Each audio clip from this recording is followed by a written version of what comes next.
Salut tribu d'horreur, c'est encore le temps de vous parler d'un film que j'ai reçu de la France des éditions Rimini. Ben oui, I guess que j'ai bien fait ça la première fois parce que j'en ai reçu un autre.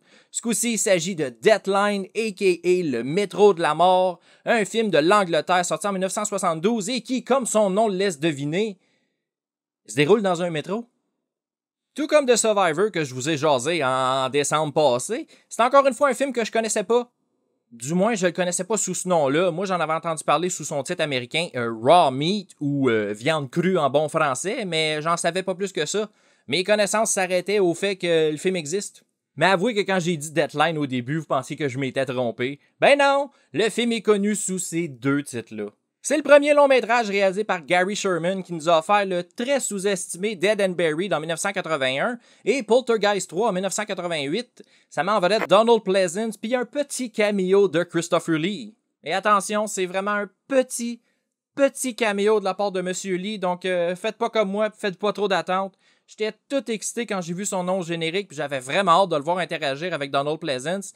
Ben, câlisse, les deux partagent juste une scène dans tout le film puis sont jamais dans le même plan. Oui, ils sont dans la même scène, mais jamais un à côté de l'autre. Puis c'est beau si Christopher Lee a 2 minutes de screen time. Déception. Mais bon, ça me fait penser à une blague. C'est quoi la différence entre les hôpitaux du Québec puis le film Raw Meat? Il y en a pas. Les deux manquent cruellement de lits.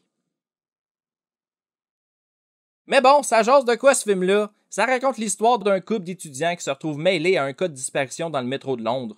Un soir, après avoir pris le dernier train, ils découvrent un homme inconscient dans les escaliers menant au quai d'embarquement, puis après avoir été chercher de l'aide, l'homme a mystérieusement disparu.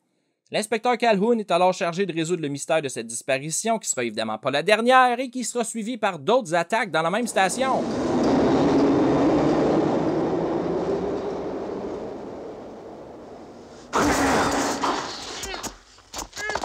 Mais qu'est-ce qui se passe dans le métro de la mort? À vous de le découvrir. À moins que vous voulez que je vous en parle là? Parce que c'est pas vraiment un spoiler, mais la raison derrière les disparitions, c'est qu'il y a un cannibale, une espèce de sans-abri couvert de pustules, qui se cache dans les tunnels du métro puis qui tue pour survivre. Je vous dirai pas ce qu'il fait là, pas parce que c'est le punch de la fin ou parce que la raison est à se pitcher ses murs, mais parce que je veux pas tout vous dire, voyons. Faut vous garder un minimum de surprise. Parce que côté surprise, c'est pas le gros char. Pas qu'on s'ennuie, mais disons que c'est le genre de film que je pourrais qualifier de background movie. C'est pas le genre qui va faire partie de vos préférés ou qui va vous marquer tant que ça, mais c'en est un qui mérite quand même d'être vu selon moi. Même si c'est juste un bruit de fond en faisant du ménage. Tout d'abord, le positif, la présence de Donald Pleasence, évidemment. Pas que son personnage est des plus attachants, mais c'est toujours le fun de voir ce monument du cinéma horrifique dans autre chose qu'Halloween. En plus de le voir interagir avec Christopher Lee, aussi courte soit leur discussion, ça vaut le détour juste pour dire que vous avez vu au moins un film où ces deux grands acteurs-là partagent une scène. Now I think it's time you were on your way, Inspector. This is my manor, and the villains in it are mine. Well, you're welcome to them old things, so why don't you just run along and arrest a few? Fun fact, il y a 3 acteurs qui ont déjà joué dans un James Bond dans Raw Meat, Donald Pleasence dans You Only Live Twice, puis Christopher Lee et James Coulson dans The Man with the Golden Gun. Fun fact numéro 2, le film fait partie des préférés de Edgar Wright, réalisateur de Shaun of the Dead, Hot Fuzz et plus récemment Last Night in Soho. D'ailleurs, Raw Meat commence dans le quartier de Soho où la première victime sort d'un établissement pour adultes pour se rendre dans une station de métro. Après ça, toujours dans le positif, le gore. Il y en a peut-être pas beaucoup, mais au moins il y en a, puis ce qu'on voit est assez bien fait et pas mal sick. On a droit à des cadavres en train de pourrir, puis on y croit. Tellement que vous allez avoir l'impression que ça pue jusque dans votre salon. Côté maquillage, c'est pas pire non plus. Le cannibale est vraiment dégueulasse avec ses pustules un peu partout. Il est pire qu'un ado en pleine crise d'acné. Sinon, les décors sont nice. Ça a été filmé dans une vraie station incomplète de Londres, puis c'est assez creepy. En général, les métros, c'est creepy, mais là, on dirait que ça l'est encore plus. Je pense que c'est des cadavres qui n'aident pas à rendre ça chaleureux. Parlant de cadavres, il y a un super travelling shot de genre 7 minutes, puis c'est vraiment impressionnant. La caméra se promène puis nous montre des restes humains en décomposition, puis on comprend que le cannibale est là depuis un petit bout.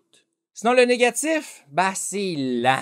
C'est le genre de film que c'est pas grave si tu manques des bouts parce que c'est pas toutes les scènes qui sont importantes ou qui apportent de quoi à l'intrigue. Ça m'a pris un bon 45 minutes avant de vraiment avoir du fun, puis avant ça, j'ai trouvé qu'il y avait beaucoup de filler. Mais je dois avouer qu'il y a quand même certains échanges entre Donald Pleasence et sa secrétaire qui m'ont fait rire un peu. Aussi, j'ai trouvé que la musique matchait pas tout le temps l'ambiance que les images transpiraient, mais ça m'a pas gossé au point de me faire décrocher. C'est juste qu'une soundtrack full grindhouse dans un film avec autant de classe, c'est weird un peu. Pour ce qui est du Blu-ray, l'image est vraiment belle et surprenamment à la hauteur pour un film qui a 50 ans. L'audio, elle est super claire dans la version française, mais légèrement étouffée dans la version originale anglaise. Mais c'est juste en comparant les deux qu'on voit qu'il y a vraiment une différence. Si vous avez un super système audio, ça va peut-être faire grincer des dents, mais pour moi, c'est zéro dramatique et ça enlève absolument rien au film. Cahoon. What? Manfred?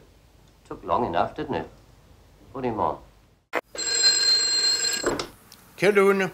Quoi? Manfred, déjà? Si je m'attendais à ça, pensez-le-moi. À part ça, ça comprend 3 bonus très intéressants, 3 interviews séparées des acteurs et du réalisateur accompagné des producteurs, puis ils reviennent sur le film avec des avis assez différents les uns des autres.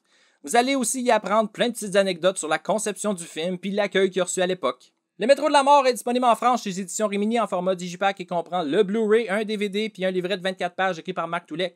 Il est aussi disponible chez Blue Underground avec un peu plus de special features et d'après mes recherches, l'édition de Deadline de Rimini en est la copie quasi conforme. Mis à part quelques suppléments manquants, c'est la même chose. Vous avez donc le choix si ça vous intéresse, puis je vais mettre les liens dans la description de la vidéo si jamais l'envie vous pointe de vous le procurer. Raw Meat est un film à voir plus pour l'influence qu'il peut avoir que pour ses propres qualités. Pour l'apprécier à sa juste valeur, il faut vraiment se mettre dans le mindset que le film a plus de 50 ans parce que les images et les effets spéciaux peuvent parfois paraître un peu datés. J'imagine que pour ceux qui l'ont découvert à sa sortie ou en VHS back in the days, ça peut être un film culte, mais pour moi, il fait malheureusement pas le poids face aux classiques de l'horreur. Je vous dis pas de vous tenir loin de ce film-là, mais juste de garder ça en tête si jamais l'envie vous prend de vous le commander. C'est pas mal ça! À la prochaine les tripeux!